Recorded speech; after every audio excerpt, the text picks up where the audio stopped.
Imagine you're sitting in a quiet classroom in the middle of your school day. All of a sudden, a wave of anger rushes onto you. You look up into a distant corner and you see what you heard 10 seconds prior. A kid's chewing a piece of gum with his mouth open. You know that the noise shouldn't upset you as much as it does, yet every time you hear chewing, fidgeting, snapping, or any sort of miscellaneous noise, your first response is deep-rooted anger. The disorder I just described to you is named misophonia, and it falls under the branches of obsessive-compulsive disorder, better known as OCD in social areas.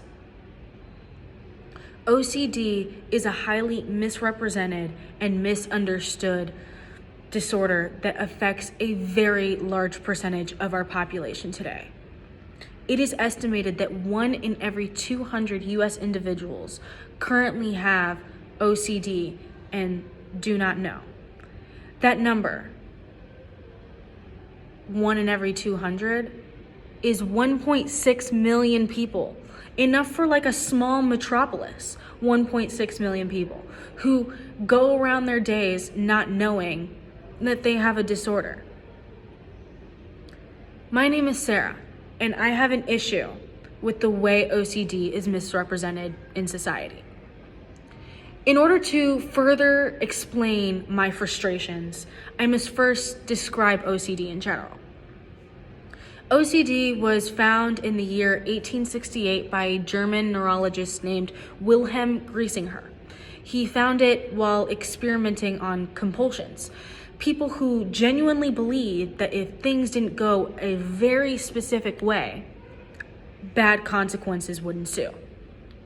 Mayo Clinic currently describes OCD as a mental and behavioral disorder in which people have compulsions, as I said prior, where they do not understand that if things go off track, imminent doom is not the automatic response.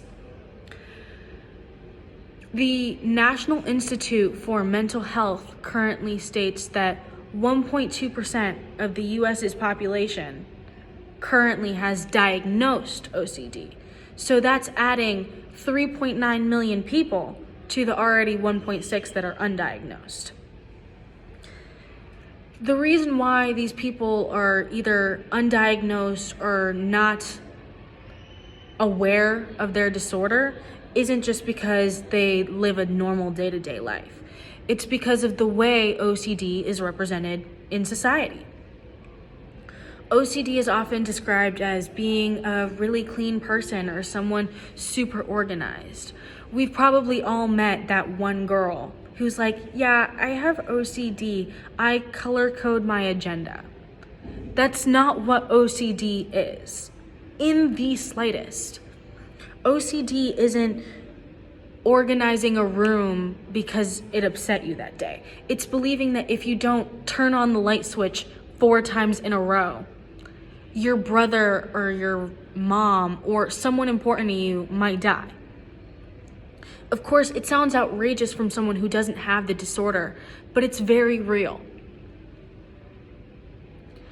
The way OCD is misinterpreted comes in multiple facets, 2 in particular. The first is the media. In media, it is shown that OCD is that I'm just really clean type of thing.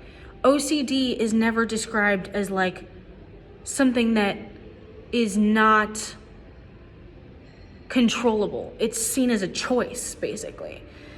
And that's why you see people bragging about having OCD.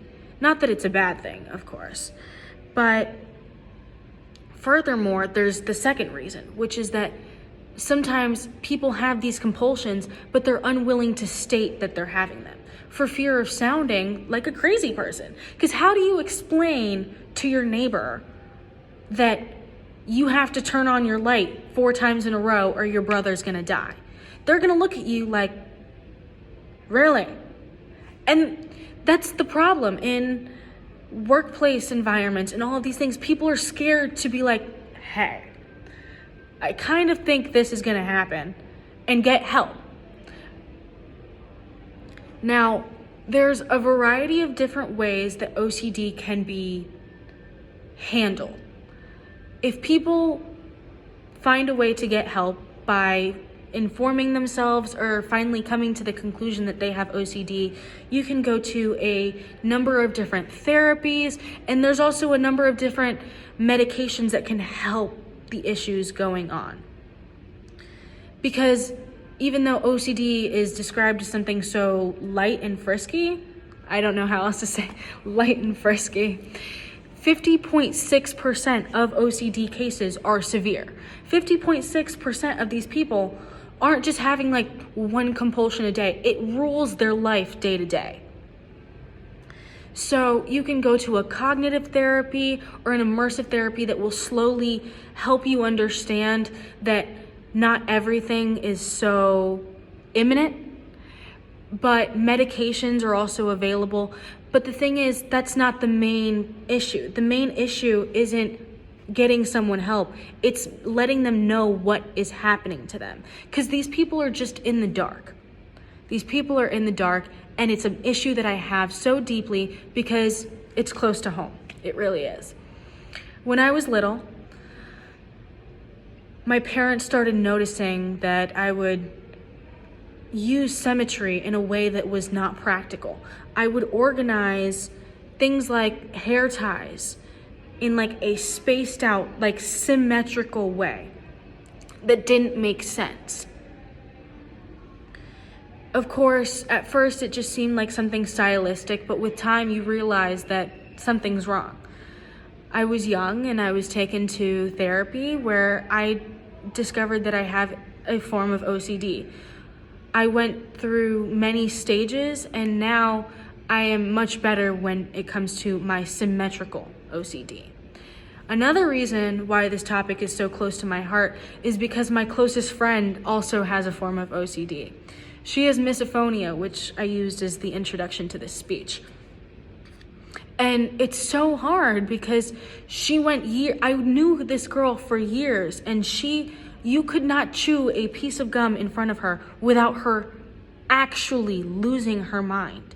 And she was always told that it was just her being crazy because you don't have OCD. That's just when you're clean. That is not the truth. And that's what upsets me so much. People are told that they don't have this or they don't have that, when most people aren't even well informed themselves.